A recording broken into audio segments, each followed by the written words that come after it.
L'église de la victoire en une minute. C'est 4 millions de visiteurs par année sur YouTube. Plus de 70 000 visiteurs par semaine, 4 émissions hebdomadaires et plus de 2000 foyers dans plus de 60 nations. Des groupes victoires connectés sur tous les fuseaux horaires du globe et un centre d'appel pour les nations. Une équipe de près de 40 employés au Canada et dans le monde. Un orphelinat de 40 enfants au Congo. Et une maison pour les veuves et leurs enfants. Des campus du Collège Intégrité Victoire au Congo, en Haïti et en Belgique. C'est une maison d'édition, des centaines de ressources écrites gratuites et des milliers d'heures d'enseignement également gratuits. Le ministère de louange Victoire Musique, des conférences de foi, une maison de réveil à Kwanzille et bientôt un institut biblique. Mais avant toutes ces choses, l'Église de la Victoire, c'est une famille qui marche dans l'unité et dans une même vision. Transformer le climat spirituel de la francophonie par la diffusion médiatique du message de la foi en Jésus-Christ. 100% de ce que vous semez sert à annoncer l'Évangile. Et pour toutes ces raisons, visitez dès maintenant semer.ca. Merci de croire avec nous.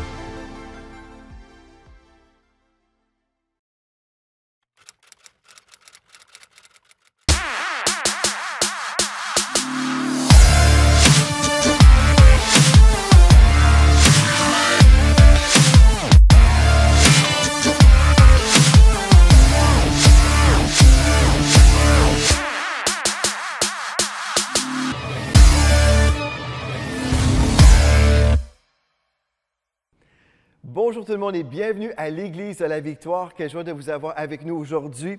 On va aborder un sujet vraiment important pour l'enfant de Dieu et super encourageant également. On va parler de la sanctification.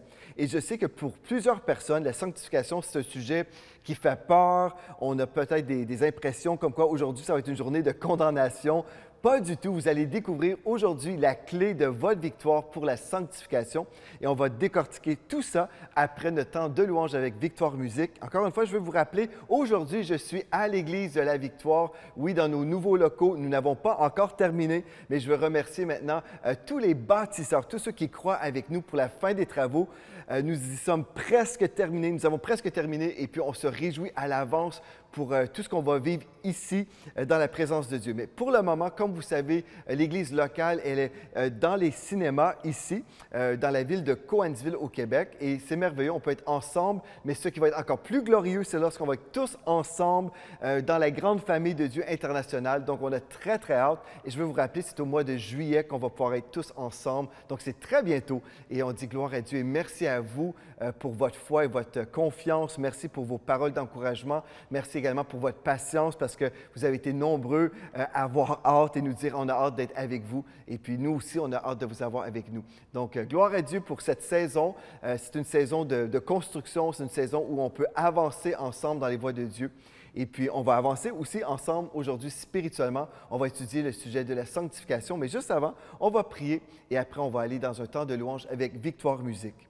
Donc, Père éternel, on vient devant toi, Seigneur, ce matin. On te rend grâce, Seigneur, pour ta parole qui transforme des vies. On te remercie, Seigneur Dieu, pour les vies qui seront transformées, pour les frères et les sœurs qui seront libérés aujourd'hui. Je te remercie pour ton onction qui est avec moi, avec nous tous ensemble. Merci parce que ton onction détruit encore les jougs. Et je déclare aujourd'hui que c'est une journée de croissance où on peut avancer dans tes voies, où on découvre encore plus de liberté. Dans le nom de Jésus, j'ai prié. Amen et Amen. Gloire à Dieu. On va aller maintenant avec Victoire Musique et on se retrouve ensemble tout de suite après.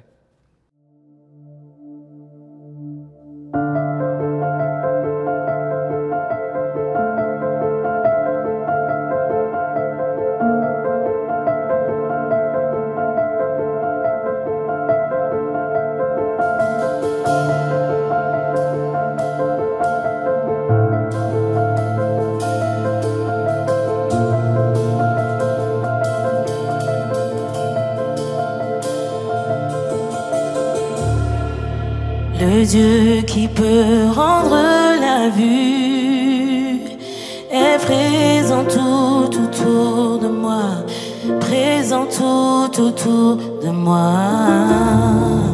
Le Dieu qui peut nous faire entendre vient apaiser toutes mes craintes, apaiser toutes mes craintes.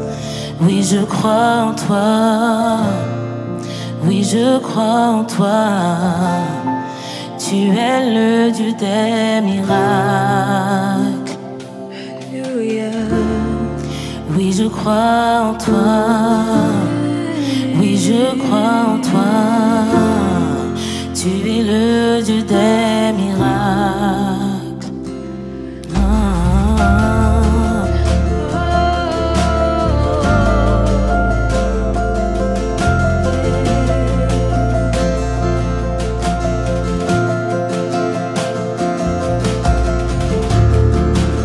Le Dieu qui peut rendre la vue est présent tout autour de moi, présent tout autour de moi.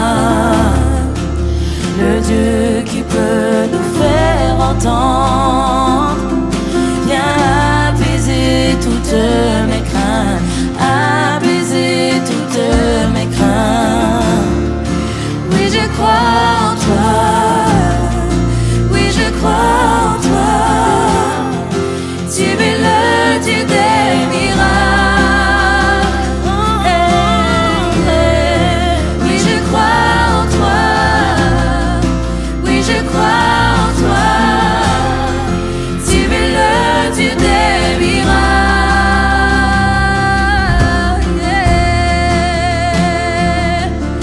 Oui, tu es le Dieu des miracles. Alléluia. Celui qui défie l'impossible,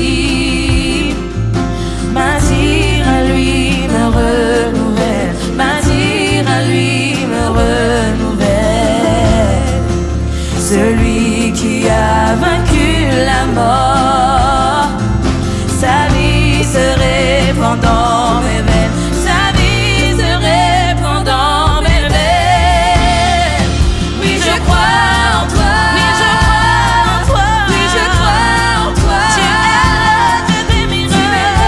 Tu es le Dieu des miracles. Oui, je crois en toi. Oui, je crois en toi. Oui, je crois en toi. Tu es le Dieu des miracles. Tu es le Dieu des miracles. Seigneur, je crois en toi. Oui, je crois en toi. Oui, je crois en toi. Oui, je crois en toi. Tu es le Dieu des miracles. Tu es le Dieu des miracles. Oui, je crois en toi, Jésus. Oui, je crois en toi. Tu es le Dieu des miracles. Tu es de toute éternité. Jésus, Ô Dieu puissant, ressuscité. Hey. tu es celui qui donne vie. Tu es le Dieu des miracles. Tu es le Dieu des miracles. Oh, tu es de toute éternité. Oh Dieu puissant ressuscité. Oh Dieu puissant, ressuscité. Oh, Tu es celui qui donne tu es le vie. Dieu des Tu es le miracles. Dieu des miracles.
je crois en toi. Tu es le Dieu des miracles. Oui, le Dieu. Tu es le Dieu des miracles.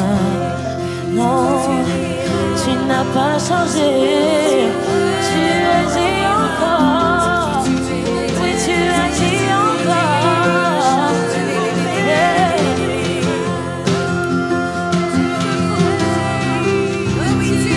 Tu rends la vue aux aveugles. Tu fais marcher le boiteux. Tu guéris encore aujourd'hui. Toi qui as séparé la mer rouge en deux, tu peux encore le faire aujourd'hui. Tu es le Père. Oh, tu n'as pas changé, Père. Tu es le Dieu des miracles. Oui, je crois en toi. Oui, je crois en toi. Tu es le Dieu des miracles. Oui, reçois maintenant. Oui, je crois en toi. Oui, je crois en toi. Tu es le Dieu des miracles.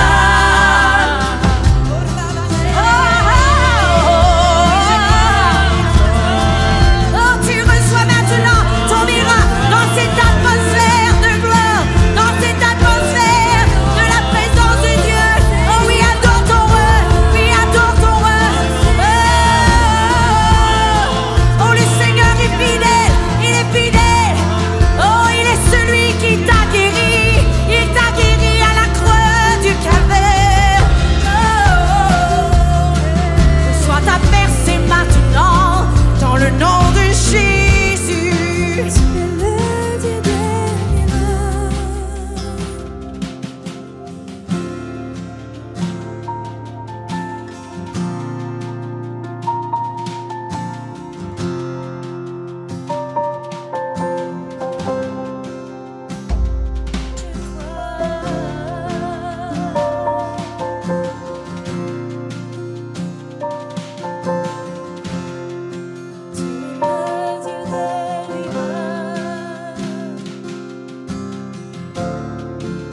Je crois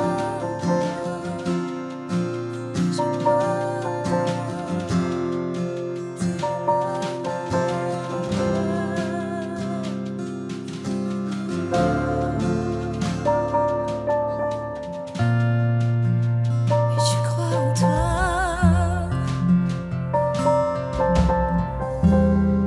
Je crois en toi.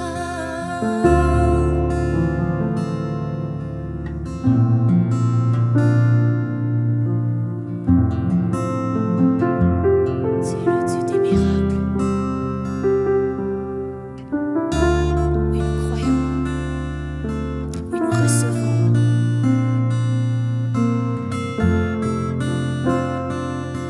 Nous recevons pleinement.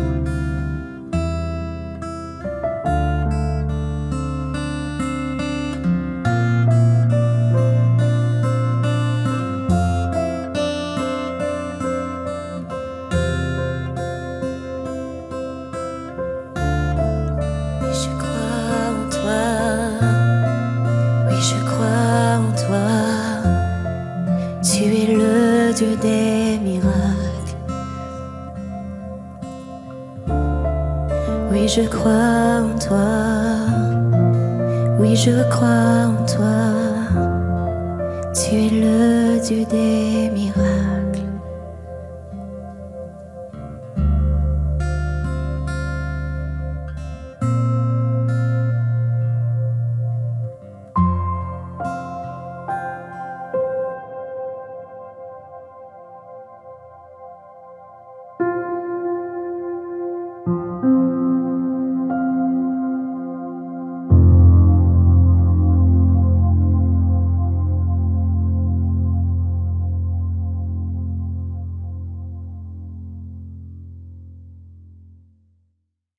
Bien, gloire à Dieu pour Victoire Musique. J'espère que vous avez été bénis dans ce temps de louange et d'adoration et on dit gloire à Dieu pour leur vie. Alléluia. Maintenant, on va aller ensemble dans la parole. Est-ce que vous êtes prêts à la maison? On va aller vraiment dans la parole de Dieu maintenant pour découvrir le chemin véritable de la sanctification. Quand on parle de sanctification, on peut avoir toutes sortes de pensées. Souvent, les gens qui ont entendu parler de la sanctification, ils ont entendu parler de ce terme d'une façon négative et pas forcément selon le cœur de Dieu. Et aujourd'hui, on va aller ensemble dans la parole et on va voir exactement ce que Dieu nous dit à ce sujet et je crois que vous allez être équipés. C'est une réunion d'église, mais en même temps, ça pourrait être même un cours à l'école biblique.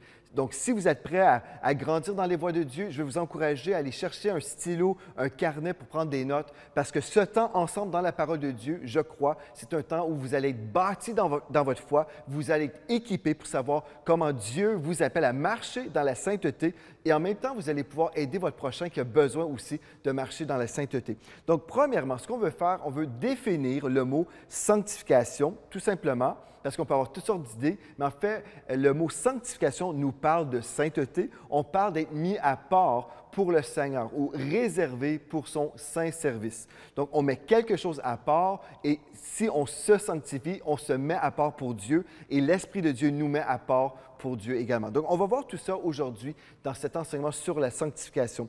Mais avant d'aller plus loin, ce qu'on a besoin d'établir premièrement, c'est simplement le message du salut. Comme je vous dis, je veux que vous soyez équipés aujourd'hui dans la parole de Dieu. Donc, on va vraiment établir la base et on va continuer ensemble, on va avancer ensemble et on va vraiment voir comment on peut marcher dans la sainteté. Est-ce que vous êtes prêts?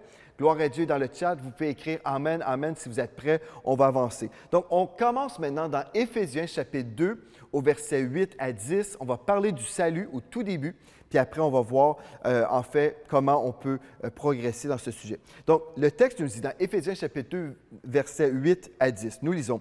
C'est par la grâce que vous êtes sauvés par le moyen de la foi, et cela ne vient pas de vous, c'est le don de Dieu. Ce n'est point par les œuvres, afin que personne ne se glorifie, car nous sommes son ouvrage, ayant été créés en Jésus-Christ pour de bonnes œuvres que Dieu a préparées d'avance afin que nous les pratiquions. Donc, la première chose qu'on veut établir en lisant ce texte, c'est quelque chose qu'on a tous compris si nous sommes enfants de Dieu véritablement, c'est que le salut, c'est quelque chose qui est tout à fait gratuit. Quand je parle du salut, je parle en fait de la vie éternelle, de notre entrée au ciel. Donc, le texte nous dit, c'est par la grâce que vous êtes sauvés par le moyen de la foi. Donc, nous sommes sauvés et c'est une grâce, c'est un cadeau que Dieu nous fait. Amen.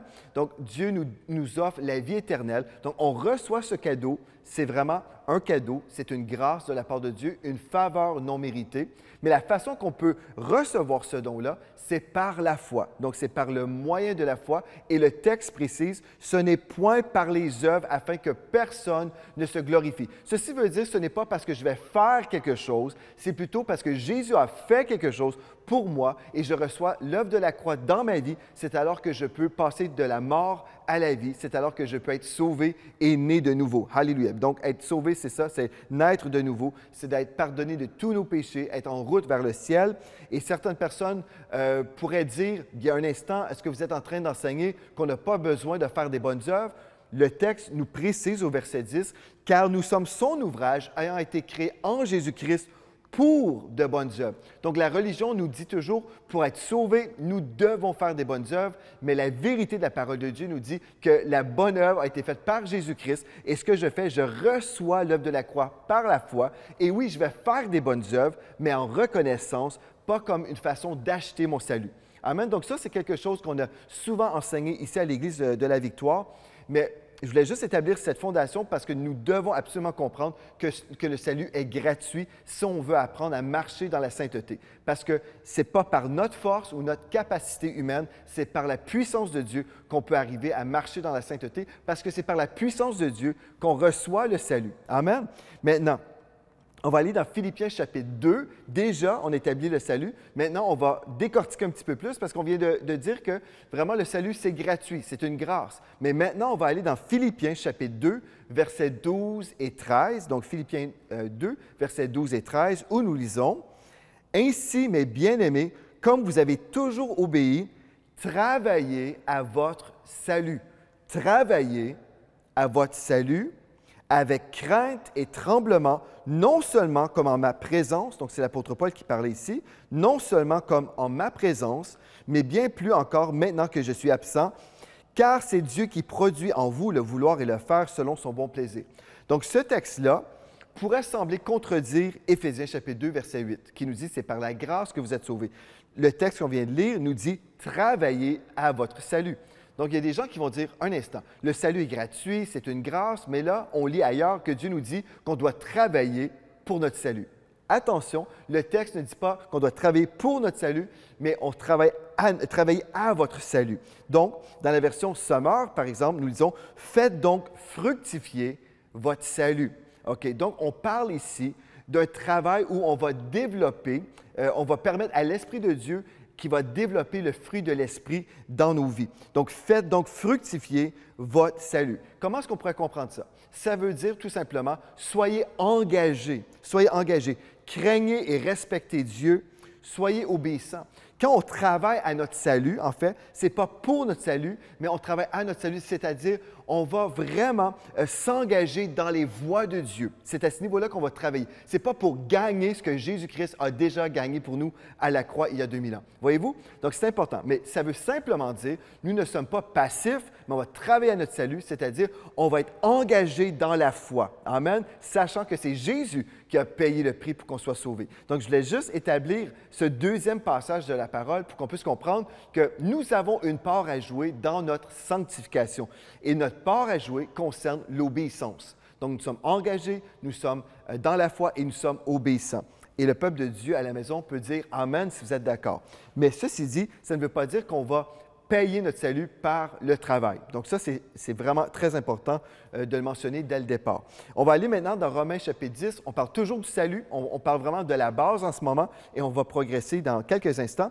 Mais dans Romains chapitre 10, versets 8 à 10, en fait, on a besoin aussi de revoir comment maintenant nous pouvons recevoir le salut. On a déjà dit que c'était par le moyen de la foi, mais comment est-ce que cette foi va être exprimée? Le texte nous précise ici dans Romains 10, versets 8 à 10. Nous lisons.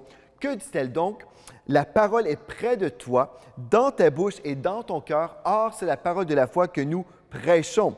Quelle est cette parole de foi? Bien, au verset 9, « Si tu confesses de ta bouche le Seigneur Jésus et si tu crois dans ton cœur que Dieu l'a ressuscité des morts, tu seras sauvé, car c'est en croyant du cœur qu'on parvient à la justice et c'est en confessant de la bouche qu'on parvient au salut. » Qu'est-ce que ça veut dire tout ça? Ça veut simplement dire, en fait, qu'on va confesser notre foi en Jésus-Christ pour recevoir le don de la vie éternelle. Donc, Dieu nous offre le cadeau de la vie éternelle. Il nous offre cette grâce, gloire à Dieu, une faveur non méritée. Et je reçois cette grâce par la foi, par le moyen de la foi. Et cette foi, elle est activée par ma bouche qui dit « Je crois en Jésus-Christ. Je crois que Jésus est mort sur la croix pour moi. Je crois qu'il est ressuscité d'entre les morts et je veux le recevoir dans ma vie. » Et c'est comme ça, je confesse de ma bouche le Seigneur Jésus et je crois dans mon cœur et je le déclare de ma bouche. Et c'est comme ça que je peux vivre le miracle de la nouvelle naissance. Donc, gloire à Dieu pour ça. Vous dites, ah ben c'est merveilleux, je suis sauvé, Pasteur Joël, et je dis gloire à Dieu pour ces passages qui clarifient tout ça. Maintenant, c'est super, vous êtes toujours avec moi, vous êtes toujours éveillés. Maintenant, on va parler de l'état des rebelles. Donc, on vient de voir comment être sauvé. Mais avant de confesser notre foi en Jésus-Christ, on était tous des rebelles. Nous étions tous des rebelles. Et on va aller voir ensemble comment ça fonctionne, tout ça. OK, on va aller dans la parole, dans 1 Timothée chapitre 1 au verset 15. Vous savez, quand on découvre en fait la vérité concernant la sanctification, nous serons libérés une fois pour toutes. Si jamais vous vous promenez, je ne sais pas, vous êtes en vacances et vous visitez une église et vous entendez un message qui vient vous écraser, qui vient vous perturber, qui vient vous condamner, vous êtes juste en visite, mais vous êtes totalement démoli, vous allez savoir que vous n'avez pas entendu la parole de Dieu. Parce que notre Dieu, lorsqu'il nous enseigne, il nous enseigne toujours pour qu'on puisse vraiment avancer dans ses voies, pour que nous soyons édifiés. La tristesse, selon Dieu, va toujours produire la repentance et la repentance, selon Dieu, va nous amener dans la vie éternelle. Donc, ce n'est pas une question d'être en dépression, d'être démoli, et ce n'est pas du tout le cœur de Dieu. Et vraiment, aujourd'hui, je suis vraiment content et excité de vous partager cette parole parce que quand vous allez voir ce que la Bible dit, vous allez vraiment être équipés et vous allez vivre dans une paix. Alléluia! Et le diable ne pourra pas vous voler. C'est tellement important. Donc, l'état des rebelles. Vous êtes prêts? Donc, l'apôtre Paul parlait ici à son fils spirituel Timothée. Donc, dans 1 Timothée chapitre 1 au verset 15, nous lisons « C'est une parole certaine et entièrement digne d'être reçue que Jésus-Christ est venu dans le monde pour sauver les pécheurs, dont je suis le premier. » Wow! OK. L'apôtre Paul semble dire ici, il semble déclarer qu'il est pécheur. Est-ce que c'est la bonne façon qu'on devrait l'interpréter? Bien, j'aimerais ça vous encourager. Si jamais vous avez des questions théologiques, j'ai pris le temps, en fait, sur le site web églisedelavictoire.com, j'ai pris le temps de commenter plusieurs versets de la parole de Dieu. En fait, j'ai pratiquement commenté maintenant tous les chapitres de la Bible. Cette année, je vais terminer ce travail qui prend environ 2 ans, mais déjà l'année passée, je crois, j'ai commenté ce passage et j'aimerais vous lire un extrait de ce passage que j'ai commenté, juste pour vous aider à comprendre. Parce qu'on parle du salut, ensuite on parle de l'état des rebelles et l'apôtre Paul ici parle, il vient de dire, il dit, je vais relire en fait le texte, c'est une parole certaine et entièrement digne d'être reçue que Jésus-Christ est venu dans le monde pour sauver les pécheurs dont je suis le premier. Wow, mais qu'est-ce qu'il voulait dire l'apôtre Paul? Bien, l'apôtre Paul se référait ici à sa vie passée dans le sens où Jésus vint sauver un pécheur comme il était autrefois. Il considérait qu'il était le premier à avoir eu besoin d'être sauvé, sachant qu'il était le pire type de pécheur. Lisons ce même verset dans la traduction Sommeur maintenant. Voyez-vous, c'est important des fois de comparer des versions bibliques. Le texte nous dit, « La parole que voici est certaine, elle mérite d'être reçue sans réserve. Jésus-Christ est venu dans ce monde pour sauver des pécheurs. Je suis pour ma part, l'apôtre Paul disait, je suis pour ma part l'exemple type d'entre eux. » Donc, en fait, il disait, moi, je suis l'exemple parfait d'un pécheur. Je suis l'exemple parfait d'une personne qui avait besoin d'être sauvée par Jésus. Vous comprenez? Parce que là, il se référait en fait à sa vie de péché. Dans le contexte, c'est ça qu'on voit. Donc, c'est sûr que l'apôtre Paul, c'était un religieux. Avant de rencontrer Jésus-Christ, il était vraiment religieux. Il avait comme mission la mort des chrétiens. Donc, c'était son mandat personnel de faire arrêter les chrétiens et de les faire tuer. Donc, on peut comprendre certainement qu'il se voyait avant Jésus-Christ, en tant que chrétien, il pouvait voir qu'il avait vraiment besoin d'être sauvé. Il était comme, en anglais, on dit « chief of sinners », ou en français, c'est comme, on dit « dont je suis le premier », mais c'est comme le pécheur par excellence. C'est ça que ça veut dire, autrement dit. Donc, l'état des rebelles, avant Jésus-Christ, il faut comprendre, nous sommes tous pécheurs, avant de connaître Jésus-Christ. Donc, maintenant, est-ce que Dieu veut nous laisser dans nos péchés? Certainement pas. On peut lire Jean 3, 16, Jean 3, verset 17 également. Nous savons que Dieu a tellement aimé le monde qu'il a donné son Fils unique afin que quiconque croit en lui ne périsse point, mais qu'il ait la vie éternelle. Donc, Dieu a envoyé son Fils Jésus pour nous sauver, pas pour nous juger selon Jean 3, 17. Maintenant, si Dieu voulait nous sauver, on comprend déjà l'œuvre de la croix. Je crois que plusieurs d'entre vous, vous avez compris que Jésus est mort sur la croix pour vous. Et aujourd'hui, on veut comprendre, suite à cette mort, qu'est-ce qui va se produire dans nos vies? Bien, si je reçois Jésus-Christ comme mon Seigneur et mon Sauveur, Dieu m'appelle maintenant à marcher dans la sanctification. Et on veut se rappeler que le mot sanctification nous parle d'être mis à part pour Dieu ou réservé pour son saint service. Maintenant, on va aller ensemble dans 1 Thessaloniciens chapitre 5 au verset 23. 1 Thessaloniciens 5, verset 23. Et je vais attirer maintenant votre attention sur le mot « sanctifier ». OK? Donc, c'est très important. Vous êtes toujours réveillés à la maison. On est en train de grandir. On avance dans les voies de Dieu. Ce texte nous dit « Que le Dieu de paix », donc premièrement, que le Dieu, souligné dans votre Bible, c'est Dieu qui fait le travail dans ce passage. OK? Donc, Dieu, que le Dieu de paix vous sanctifie lui-même tout entier et que tout votre être, l'esprit, l'âme et le corps soient conservés irrépréhensibles ou irréprochables lors de l'avènement de notre Seigneur Jésus-Christ. Ici, ce qu'on voit, c'est que la sanctification concerne toute notre personne. Dieu veut vous sanctifier complètement. Amen. C'est une chose très importante qu'on veut comprendre. Et le texte nous dit que c'est Dieu qui veut ça et que c'est Dieu qui le fait dans votre vie. Est-ce que vous êtes capable de recevoir ça aujourd'hui comme révélation? Dieu, c'était la prière de l'apôtre Paul, que le Dieu de paix vous sanctifie lui-même tout entier. Est-ce que vous pouvez accepter vraiment l'œuvre de Dieu dans votre vie, cette œuvre de sanctification dans votre vie? Vous dites « Amen, mais Pasteur Joël, je pensais qu'on avait un rôle à jouer. » Oui, absolument, on a quelque chose à faire. On a besoin de répondre à l'appel de Dieu et on a besoin d'être obéissant pour marcher dans la sanctification. Mais on veut comprendre que c'est premièrement Dieu qui nous sanctifie. Amen, parce que c'est par la puissance de Dieu qu'on peut y arriver. Ce n'est pas par notre force. Dieu est la source de la sainteté. Vous comprenez? Vous pouvez essayer très, très fort d'être une personne sainte. Sans Dieu, ça va être impossible pour vous. Maintenant, notre esprit a été sanctifié. On veut établir ça également maintenant. Donc, le Seigneur nous sanctifie et il sanctifie notre esprit. On voit dans 2 Corinthiens 5, verset 17, on a souvent lu ce texte, mais on a besoin de comprendre vraiment que ce texte concerne notre esprit. Donc, notre esprit a été sanctifié. Dans 2 Corinthiens 5, 17, nous lisons « Si quelqu'un est en Christ, il est une nouvelle créature. Les choses anciennes sont passées. Voici, toutes choses sont devenues nouvelles. » Quelles sont ces nouvelles choses? En fait, nous parlons ici, ce texte nous parle de notre esprit. Toutes choses sont devenues nouvelles spirituellement. Vous comprenez? Le moment que vous donnez votre vie à Jésus-Christ, toutes choses ne sont pas nouvelles dans votre corps. Par exemple, si vous faites de l'embonpoint, vous risquez d'avoir le même poids tout de suite après une prière d'engagement. Vous comprenez? Si vous êtes blond, vous risquez d'être blond tout de suite après aussi. Si vous avez les cheveux noirs, même si vous faites la prière de repentance, vos cheveux ne changeront pas de couleur. Vous demeurez pareil sur le plan physique. Donc, ce texte-là ne nous parle pas d'un changement corporel. Donc, on ne parle pas du corps, on ne parle pas de la chair, mais ce texte nous dit, si quelqu'un est en Christ, le quelqu'un, c'est un esprit. Si quelqu'un est en Christ, il est une nouvelle créature. On parle d'une créature spirituelle ici. Les choses anciennes, donc la vie de péché, la vie d'esclavage au péché, cette vie-là, les choses anciennes sont passées.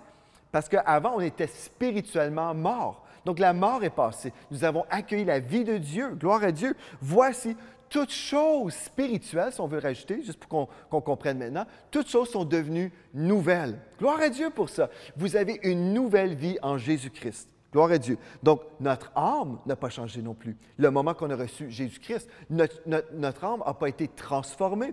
La preuve, c'est qu'on va voir plus tard que Dieu nous dit, soyez donc transformés par le renouvellement de l'intelligence afin de discerner quelle est la volonté de Dieu, ce qui est bon, agréable et parfait dans Romains chapitre 12. Donc, on comprend, jusqu'à présent, là, on a vu comment être sauvé, c'est par la grâce, par le moyen de la foi. Ensuite, on a vu l'état des rebelles. Bien, les rebelles sont pécheurs.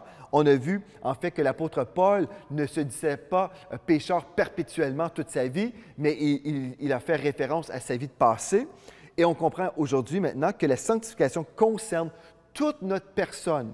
Dieu veut qu'on soit sanctifié, esprit, âme et corps. Mais quand on a lu le texte que nous sommes devenus une nouvelle créature, ce texte, précisément 2 Corinthiens 5, 17, ce texte se concerne, se réfère vraiment à notre esprit. Donc, nous sommes sanctifiés. Ce que je veux vous aider à comprendre, là, c'est que nous avons reçu une nouvelle identité en Jésus-Christ et je veux vraiment vous aider à comprendre trois étapes qu'on vit dès qu'on reçoit Jésus-Christ dans notre vie. OK.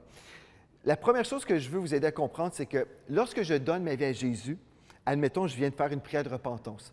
Dès que j'ai relâché ma foi et j'ai déclaré « Je crois en Jésus-Christ, je crois que Jésus est mort sur la croix », lorsque je l'ai déclaré de ma bouche, le Saint-Esprit est venu m'habiter. Je viens de vivre un miracle, le miracle de la nouvelle naissance. J'ai été recréé. Je viens de vivre un miracle extraordinaire. Je suis devenu une nouvelle créature en Jésus-Christ. Et à ce moment-là, le pécheur est devenu un saint. Joel Spinks, le pécheur, est devenu Joel Spinks, le saint. Parce que j'ai été justifié. Moi qui étais un pécheur coupable du péché, coupable de rébellion, bien, j'ai été justifié. C'est comme ça que ça se produit dans nos vies. Si vous avez fait de Jésus le Seigneur de votre vie, vous avez été justifié. Et on va lire ça, en fait, dans la parole, dans Romains, chapitre 5, versets 9 et 10. « À plus forte raison, donc, maintenant que nous sommes justifiés par son sang, serons-nous sauvés par lui de la colère. Car si lorsque nous étions ennemis, nous avons été réconciliés avec Dieu par la mort de son Fils, à plus forte raison, étant réconciliés, serons-nous sauvés par sa vie. » Donc, vous étiez pécheurs, mais grâce au sang de Christ qui a été versé sur la croix par amour pour vous, lorsque vous avez cru en Jésus-Christ et en son sacrifice sur la croix, ce qui s'est produit, vous avez été déclarés justes. Vous qui étiez autrefois pécheur, okay, vous aviez cette étiquette sur le front, pécheur, Dieu a dit non, parce que cette personne a placé sa foi en Jésus-Christ, je le déclare juste. Alléluia! C'est ça qu'on appelle la justification. Vous comprenez? J'étais un injuste, mais grâce à Christ, j'ai été justifié. Ça, c'est étape numéro 1. Ensuite, au même moment, je disais ensuite, mais c'est au même moment, le moment que j'ai placé ma foi en Jésus-Christ, le moment que le Seigneur, ou Dieu a dit, il est justifié, c'est à ce moment-là que j'ai été sanctifié. Donc, c'est quelque chose qui se produit d'un seul coup et en même temps, c'est quelque chose qui va se produire tout au long de ma vie. Donc, la sanctification, ça veut dire, dès que j'ai placé ma foi en Jésus-Christ, non seulement j'ai été justifié, mais j'ai aussi été sanctifié, mis à part pour Dieu. Amen. Maintenant, on va comprendre comment on va marcher tout au long de cette vie chrétienne, comment nous allons marcher dans la sanctification. Mais si je ne comprends pas que c'est premièrement quelque chose qui se produit d'un seul coup et qui se poursuit, bien, je vais avoir du mal à voir la sanctification tout au long de ma vie chrétienne. Parce que je vais toujours espérer qu'un jour, j'arriverai à cette place de sanctification. Je vais toujours remettre à plus tard le fait que je vais devenir saint. Vous comprenez? Et il y a une foule de chrétiens en ce moment qui ont cette identité de pécheurs. Ils prient, ils veulent devenir saints, ne sachant pas qu'ils sont déjà saints. Et on va voir ça ensemble. Je vais vous montrer des versets de la parole. Vous allez être équipés, je vous le dis, gloire à Dieu. Donc, on parle de justification, de sanctification et ensuite, on parle de glorification. C'est les 3 étapes du salut. Donc, je suis justifié, moi qui étais un injuste. J'ai été sanctifié, moi qui étais sale dans le péché, mais j'ai été rendu propre, purifié par le sang de Christ. Donc, j'ai été sanctifié, mis à part pour le Seigneur, pour ensuite vivre la glorification. Ceci veut dire, en fait, que le Seigneur va travailler dans ma vie tout au long de ma vie. Et si je décède, si l'enlèvement n'a pas lieu, bien, je vais me retrouver dans un corps glorifié. Le Seigneur va me ressusciter, alléluia, et je vais revêtir un corps glorifié. Et on parle de glorification. Philippiens chapitre 3, verset 20 nous dit, dans la version Sommaire, « Quant à nous, nous sommes citoyens des cieux. De là, nous attendons ardemment la venue du Seigneur Jésus-Christ pour nous sauver, car il transformera notre corps misérable pour le rendre conforme à son corps glorieux, par la puissance qui lui permet aussi de tout soumettre à son autorité. » Alléluia. Donc, on parle ici de la résurrection et de ce corps glorifié que nous aurons. Donc, on a parlé de justification, la sanctification et de la glorification. Maintenant, je vais juste dire rapidement que nous sommes devenus des saints. Mais je veux vous partager quelques versets maintenant pour vous équiper. Vraiment, écrivez ces versets-là pour vous aider à vraiment adopter cette nouvelle identité en Jésus-Christ. Pourquoi est-ce que c'est important d'adopter cette identité en Jésus-Christ? C'est parce que si je ne sais pas qui je suis devenu, plus tard, je peux vous le garantir, frères et sœurs, si je n'apprends pas qui je suis devenu, plus tard, je vais essayer ou je vais espérer devenir ce que je suis déjà. Mais si je peux comprendre qui je suis déjà en Jésus-Christ, c'est alors que je vais pouvoir manifester une vie vraiment digne du Seigneur. Alléluia. Vous êtes prêts? OK, notre identité spirituelle en Jésus-Christ. Éphésiens chapitre 1 au verset 1 maintenant. Éphésiens 1, 1. Nous lisons. « Paul, apôtre de Jésus-Christ par la volonté de Dieu, aux saints qui sont à Éphèse et aux fidèles en Jésus-Christ. » Donc, les saints, c'est des personnes fidèles, gloire à Dieu, des personnes sanctifiées, des personnes mises à part pour le Seigneur. Donc, ici, l'apôtre Paul parlait, il écrivait aux saints, pas des personnes décédées, des personnes bel et bien vivantes. Donc, la référence, c'est Éphésiens 1.1. Colossiens, chapitre 1, au verset 2 maintenant. « Aux saints et fidèles frères en Christ qui sont à Colosse, que la grâce et la paix vous soient données de la part de Dieu notre Père. » Donc ici, l'apôtre Paul s'adresse encore une fois aux chrétiens. Il ne dit pas les pécheurs, il dit aux saints.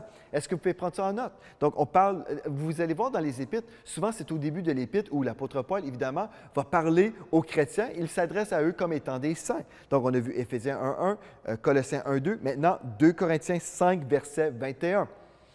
Votre identité aujourd'hui, c'est quoi au juste? Avant ce live, peut-être si vous nous suivez souvent, vous savez déjà que vous êtes rendu saint, mais peut-être si vous êtes un visiteur avec nous pour une première fois, peut-être vous croyez que vous êtes un pécheur sauvé par grâce. Bien, 2 Corinthiens 5, verset 21 nous dit « Celui qui n'a point connu le péché, en parlant de Dieu, en parlant de Jésus qui n'a jamais connu le péché, donc celui qui n'a point connu le péché, il, en parlant de Dieu, il a fait devenir péché pour nous, afin que nous devenions en lui,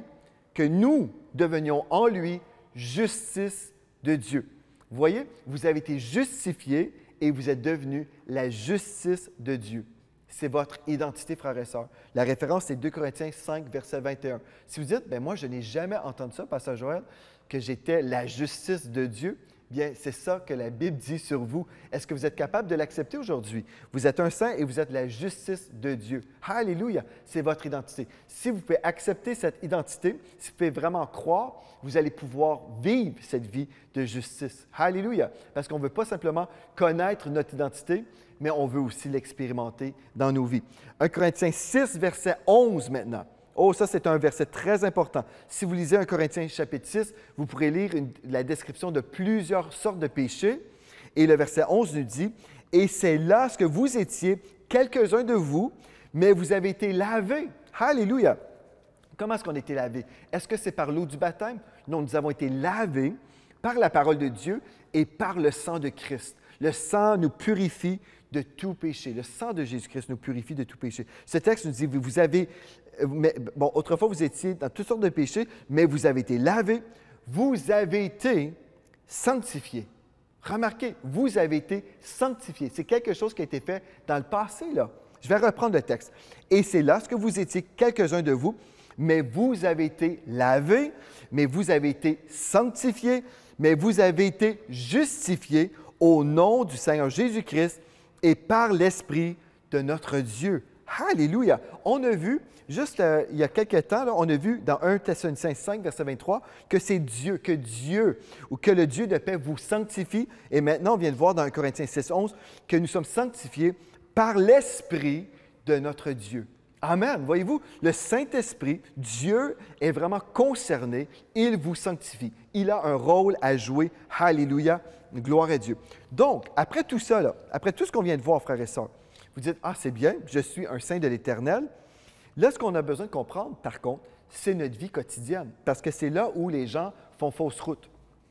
Là, je viens de vous prêcher sur la sainteté, qui vous êtes devenu en Jésus-Christ, mais, admettons, on reprend mon exemple, vous êtes là, puis vous dites, « J'étais en vacances, et puis je suis allé dans une église, et le pasteur prêchait telle chose, et puis je me suis vraiment senti condamné, et au final, je remettais en question, est-ce que je suis vraiment saint? Parce qu'il disait des choses, en fait, c'est ma vie, je trouve que je ne suis pas assez saint à tel niveau, et au final, bon, je pense que ce n'est pas vrai, pasteur Joël, que je suis vraiment saint. D'autres personnes vont même jusqu'à dire, je pense que je n'ai pas été sauvé, parce que si on parle de sanctification qu'on reçoit au salut, bien moi, ma vie, c'est encore du désordre, et puis au final, peut-être je suis perdu, peut-être j'ai besoin d'être sauvé. Je peux vous dire que j'ai vu pendant un temps des personnes, des chrétiens, avancer en avant pour faire la prière de repentance tous les dimanches, parce que ces personnes avaient des défis dans leur vie. Ces chrétiens avaient des péchés dans leur vie. Ils ne savaient pas comment marcher dans la victoire, donc ils s'imaginaient qu'ils devaient renaître de nouveau tous les dimanches. Ils s'imaginaient qu'ils devaient être sauvés tous les dimanches. Ça, c'est vraiment... c'est mélangeant, c'est vraiment compliqué et il y a beaucoup de confusion dans le corps de Christ. Mais aujourd'hui, frères et sœurs, nous sommes ensemble et on va voir en fait qu'il y a deux choses qu'on doit comprendre maintenant. On a déjà vu les trois niveaux du salut qu'on a déjà vu, donc la justification, la sanctification et la glorification. Maintenant, on va parler de notre position en Jésus-Christ et notre condition en Jésus-Christ, ou notre condition dans notre vie. Okay? Donc, notre position en Jésus-Christ et notre condition pratique humaine. On a vraiment besoin de comprendre les deux choses. J'ai déjà pris le temps, des fois, dans d'autres enseignements, de vous enseigner ces choses-là. Mais là, on va vraiment aller plus loin, on va aller en profondeur, on va voir plusieurs versets pour vous aider à comprendre maintenant ces choses-là. Des fois, on peut le dire rapidement, mais là, si vous avez vos stylos en main, votre carnet, écrivez ces versets-là parce que vous allez vraiment voir la différence entre votre position en Jésus-Christ et votre condition humaine. Et Dieu nous explique tout ça dans sa parole. Amen. Donc, la position du croyant, comme on a déjà vu, je ne prendrai pas le temps de relire tous ces versets-là, mais la Bible nous dit clairement que vous êtes devenus des saints. Amen. Ça, c'est votre condition en Jésus-Christ et on parle ici d'une condition spirituelle. OK. Donc, Hébreux 10, 14. Hébreux, chapitre 10, verset 14, nous dit « Car par une seule offrande, pas 10 offrandes. Jésus est mort une seule fois sur la croix. Il n'est pas allé 2, 3 fois sur la croix, 10 fois. Non, Jésus est mort sur la croix une seule fois. Donc, c'était une offrande, car par une seule offrande, il a amené à la perfection pour toujours ceux qui sont sanctifiés. Vous voyez ça dans votre Bible? C'est Hébreux 10, 14. Ce texte est vraiment puissant, car par une seule offrande, il a amené à la perfection. On parle de sainteté. Là. Quand nous sommes parfaits, spirituellement parfaits, nous parlons de sainteté. Okay? Il a amené à la perfection pour toujours ceux qui sont sanctifiés, ceux qui ont été mis à part pour le Seigneur. Voyez-vous ça dans votre Bible? Donc, premièrement, votre position en Christ, c'est une position de perfection. C'est une position de sainteté. Ça, c'est qui vous êtes spirituellement. Et le moment que vous recevez Jésus-Christ dans votre vie, gloire à Dieu, vous êtes devenu cette personne sainte. Maintenant, la condition du croyant, voyez-vous une différence entre les deux mots? Position, la position est élevée, nous sommes assis avec Christ dans les lieux célestes, nous sommes saints, mais notre condition, lorsqu'on devient un enfant de Dieu, notre condition peut être très, très loin de notre position en Christ. Notre condition, elle est peut-être très, très basse. Peut-être on a un problème de comportement. Peut-être il y a des péchés au début de notre vie chrétienne. Peut-être on est là, bref, je pourrais énumérer toutes sortes de choses et on va voir dans la parole ce que Dieu nous dit. Mais en gros, je peux avoir toutes sortes de désordres parce que je n'ai pas été enseigné sur la vérité de la parole de Dieu. Il y a des personnes aussi qui vivent des grâces. Dès qu'ils reçoivent Jésus-Christ, ils sont délivrés automatiquement de toutes sortes de choses. Gloire à Dieu pour ses victoires. Mais plusieurs chrétiens ont vraiment reçu le salut, mais ils ont besoin d'être transformés dans leur mentalité afin de croire autre chose et vivre autre chose. OK. Donc, la condition du croyant, en fait, ce que vous avez besoin de comprendre, c'est un processus de transformation. C'est un processus de transformation. Venez avec moi dans 1 Thessaloniciens chapitre 4 au verset 3. Je vais vous lire dans la version Sommaire. Nous lisons « Ce que Dieu veut, ou la volonté de Dieu, si on veut, c'est que vous deveniez toujours plus saints, que vous vous absteniez de toute immoralité. » Vous êtes un instant, Pasteur Joël. Tu nous as dit, là, on a lu dans 1 Corinthiens chapitre 6, verset 11, pardon, oui, c'est ça, 1 Corinthiens 6, 11, tu viens de nous lire que nous avons été justifiés. Et là, tu viens de nous lire un autre texte qui nous dit, ici, que vous deveniez toujours plus saints. Mais c'est quoi l'affaire, là? Et c'est pour ça qu'il y a tellement de confusion dans le corps de Christ, parce qu'on n'a pas fait la part des choses, on n'a pas compris qu'il y avait une différence entre notre position et notre condition humaine. Donc, on est là, on essaie de devenir saint, on essaie, parce qu'on vient de lire le texte.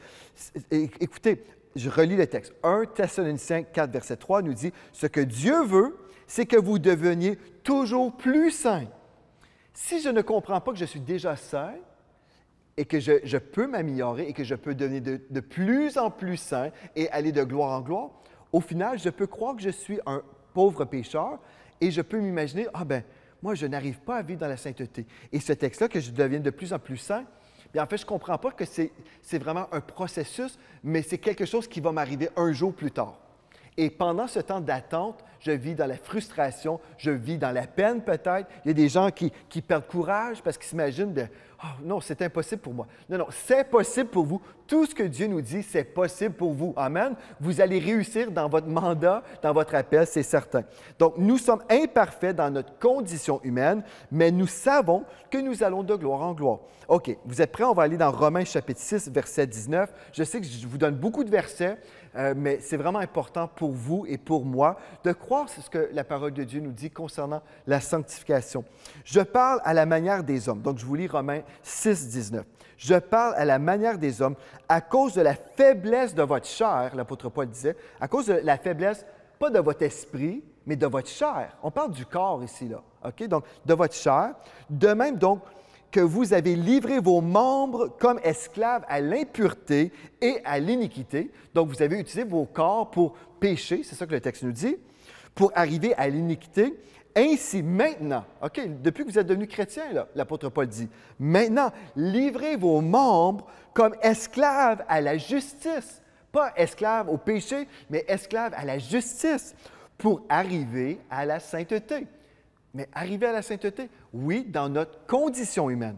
Parce que notre position, elle est parfaite en Jésus-Christ. Mais ma condition humaine a besoin d'arriver à la sainteté tous les jours. Vous comprenez? Donc, dans ma vie de sanctification, c'est quelque chose que je dois viser, devenir de plus en plus saint dans mon comportement, que mon comportement puisse refléter ma position en Christ. Mais je ne peux pas changer au niveau de mon comportement si je ne comprends pas ma position en Christ parce que je ne pourrai pas recevoir la puissance de Dieu pour y arriver. Donc, nous devons céder notre volonté à celle du Saint-Esprit qui nous habite. Gloire à Dieu. Galates 5, 16, Galates chapitre 5 au verset 16 nous dit « Je dis donc, marchez selon l'Esprit et vous n'accomplirez pas les désirs de la chair. Voyez-vous? Donc, je vais marcher selon l'Esprit, et si je marche selon le Saint-Esprit qui habite mon esprit, je n'accomplirai pas les désirs de la chair parce que le Saint-Esprit me conduit toujours dans le chemin de la sainteté, tout simplement. En passant, j'ai fait une série complète sur le fruit de l'Esprit. Je vais vous encourager à découvrir cet enseignement sur la chaîne YouTube de l'Église de la Victoire. Philippiens 1, verset 6 maintenant. Philippiens chapitre 1 au verset 6. « Je suis persuadé que celui qui a commencé en vous cette bonne œuvre la rendra parfaite pour le jour de Jésus-Christ. » OK, pourquoi je vous lis ce texte-là? On vient de lire qu'on veut marcher selon l'Esprit et ne pas accomplir les désirs de la chair, mais Philippiens 1,6 me dit, c'est l'apôtre Paul qui disait, « Je suis persuadé, là. » Quand je vous ai dit, c'est sûr que vous allez y arriver, il disait ici, « Je suis persuadé que celui qui a commencé en vous cette bonne œuvre. » Quelle œuvre? En vous, c'est une œuvre spirituelle. L'apôtre Paul disait, « Je suis certain là, que Dieu qui a commencé cette œuvre spirituelle en vous, là, il va réussir. Il la rendra parfaite. Il la rendra parfaite. » Donc, non seulement votre position est parfaite, mais votre condition deviendra parfaite aussi. Voyez-vous ça dans votre Bible? On va relire. « Je suis persuadé que celui, Dieu, c'est Dieu qui a commencé l'œuvre, que celui qui a commencé en vous cette bonne œuvre spirituelle, la rendra parfaite pour le jour de Jésus-Christ. » Alléluia! Vous savez, on va de gloire en gloire tous les jours, on s'améliore comme on cède notre volonté à la volonté de Dieu. Alléluia! Et quand on va rencontrer le Seigneur Jésus-Christ, d'un seul coup, notre condition va être totalement parfaite. D'ici ce jour, on va de gloire en gloire. Et il ne faut pas perdre courage, il ne faut pas dire « Ah bien, je n'arriverai jamais. » Parce que si je suis comme ça, si je perds courage, c'est que ma foi est en moi-même. Mais si je place ma foi en Jésus-Christ ou dans le Seigneur, je peux juste dire « Je sais, il a commencé en moi cette œuvre, je sais qu'il va la rendre parfaite parce que c'est ça que Dieu nous dit dans sa parole. » Alléluia! OK, on continue en parlant de la condition du chrétien, là. Philippiens chapitre 3, verset 12. Jusqu'à 14, Philippiens 3, 12, nous lisons « Ce n'est pas que j'ai déjà remporté le prix ou que j'ai déjà atteint la perfection. » L'apôtre Paul dit ça.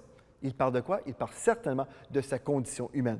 Il dit « Ce n'est pas que j'ai déjà remporté le prix ou que j'ai déjà atteint la perfection, mais je cours pour tâcher de le saisir, puisque moi aussi j'ai été saisi par Jésus-Christ. » J'ai été saisi par Jésus-Christ. J'ai été sauvé. Donc là, il parle certainement en tant que chrétien. « Frère, je ne pense pas l'avoir saisi, mais je fais une chose, oubliant ce qui est en arrière et me portant vers ce qui est en avant. » Voyez-vous, l'apôtre Paul ne disait pas « Bon, on va aller déterrer les morts dans mon passé, tous mes péchés que j'ai faits, je vais aller examiner tout ça. » Non, il disait « Je vais regarder de l'avant, je cours vers le but pour remporter le prix de la vocation céleste de Dieu en Jésus-Christ ou de l'appel divin, si on veut. » Donc, il dit « Je ne prétends pas ici que j'ai déjà atteint la perfection dans sa condition. » Non, il n'avait pas atteint la perfection. Mais spirituellement, oui, parce que c'est impossible d'être pardonné à moitié ou justifié à moitié. Nous sommes soit injustes ou justes, soit pardonnés ou non pardonnés. Vous comprenez?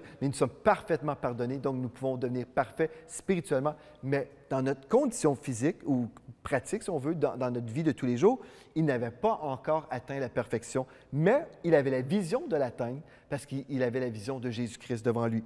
1 Pierre, chapitre 1, au verset 15 maintenant, dans la version Sommaire, nous lisons « Au contraire, tout comme celui qui vous a appelé est saint, tout comme Dieu est saint, soyez saints dans tout votre comportement. » Voyez-vous maintenant, ça devient de plus en plus clair, je crois. « Soyez saints dans tout votre comportement. » Éphésiens chapitre 4, verset 1 nous dit « Je vous exhorte donc, moi le prisonnier dans le Seigneur, à marcher d'une manière digne. » À marcher, voyez-vous, à marcher d'une manière digne de la vocation ou de l'appel qui vous a été adressé, en toute humilité et douceur, avec patience, vous supportant les uns les autres avec charité. Ce texte nous dit que Dieu nous appelle à marcher d'une manière digne de la vocation céleste.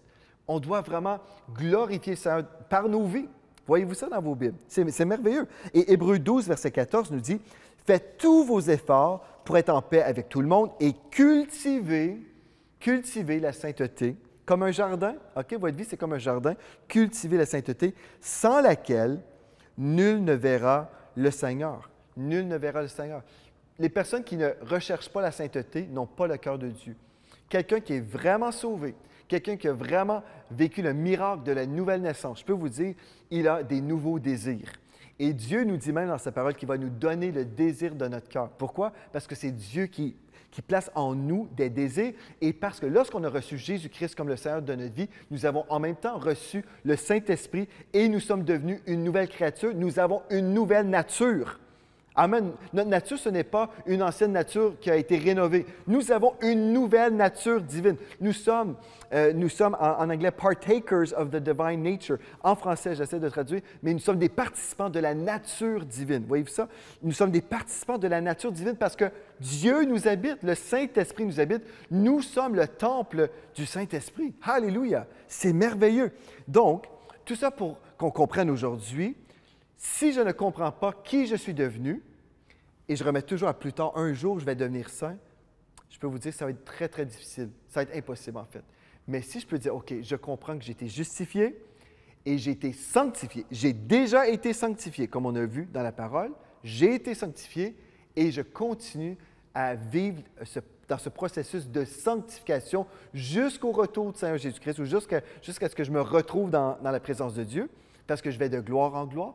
Alléluia! Là, je vais pouvoir avancer dans la joie, dans la paix, dans la révélation de Romains chapitre 8, verset 1, qui nous dit « Il n'y a donc maintenant aucune condamnation pour ceux qui sont en Jésus-Christ. » Je ne suis pas condamné parce que je sais que le Saint-Esprit me travaille, il m'appelle toujours à aller plus haut.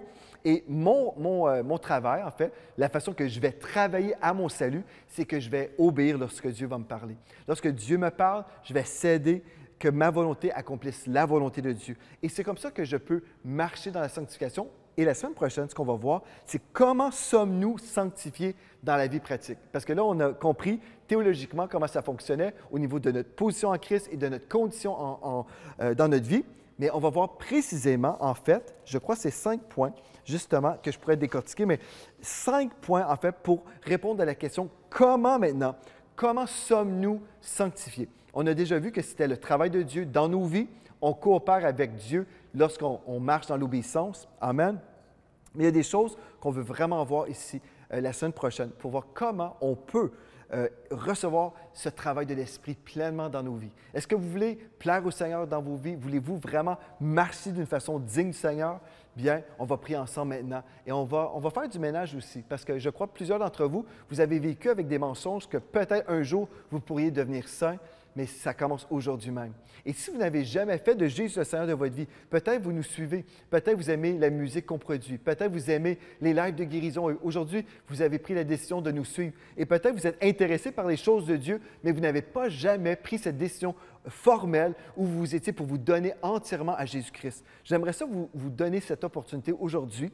On a vu le premier verset qui est très important, qui nous disait que c'est par la grâce que vous êtes sauvés par le moyen de la foi. Ce n'est point par les œuvres, ce n'est pas par vos propres capacités, si on veut, mais c'est vraiment un don de Dieu. Voulez-vous recevoir ce don de Dieu maintenant? Si vous dites « Oui, c'est moi », bien, je vais prier pour toutes les personnes qui suivent et premièrement pour vous. Vous pouvez simplement répéter après moi, dites « Père éternel, je réalise aujourd'hui mon besoin de toi. Je te demande pardon pour tous mes péchés. Je reçois le pardon maintenant. Je reçois la purification de tous mes péchés. Je te donne ma vie. Prends ma vie et fais de ma vie un chef-d'œuvre pour toi. J'ai prié dans le nom de Jésus. Amen.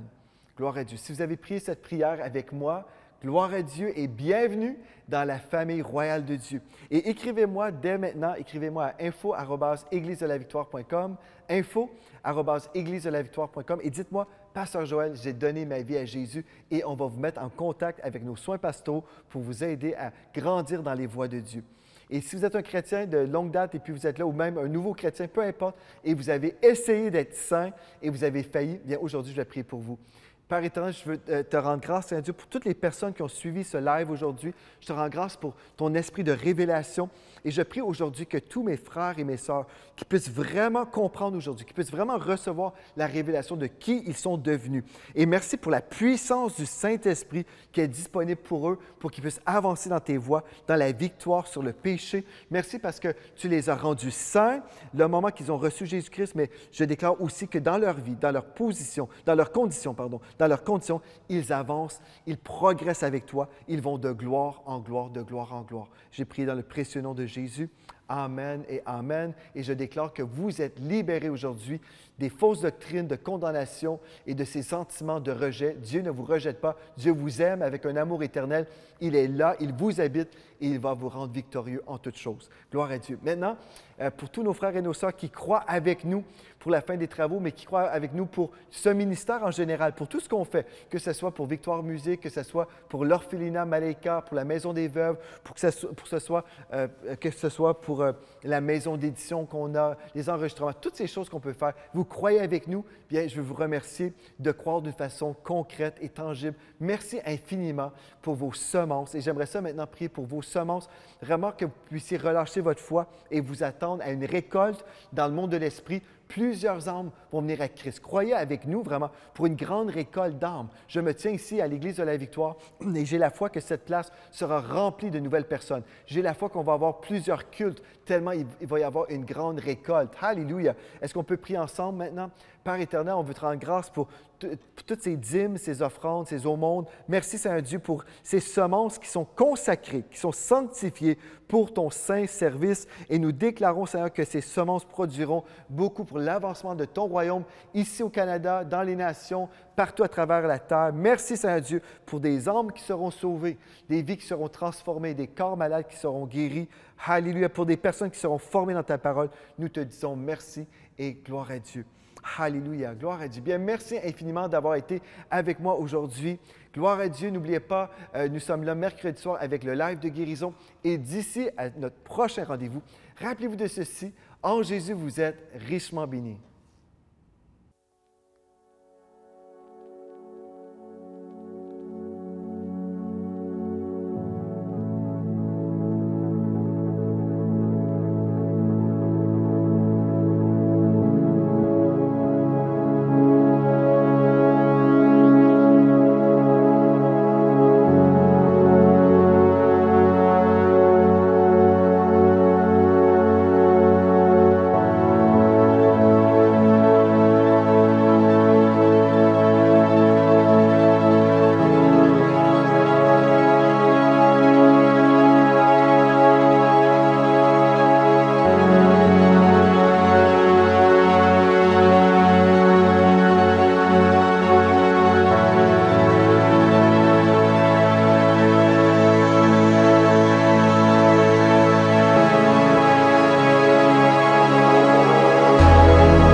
L'Église de la Victoire en une minute. C'est 4 millions de visiteurs par année sur YouTube. Plus de 70 000 visiteurs par semaine, 4 émissions hebdomadaires et plus de 2000 foyers dans plus de 60 nations. Des groupes Victoire connectés sur tous les fuseaux horaires du globe et un centre d'appel pour les nations. Une équipe de près de 40 employés au Canada et dans le monde. Un orphelinat de 40 enfants au Congo et une maison pour les veuves et leurs enfants. Des campus du Collège Intégrité Victoire au Congo, en Haïti et en Belgique. C'est une maison d'édition, des centaines de ressources écrites gratuites et des milliers d'heures d'enseignement également gratuits. Le ministère de louange Victoire Musique, des conférences de foi, une maison de réveil à Kwanzille et bientôt un institut biblique.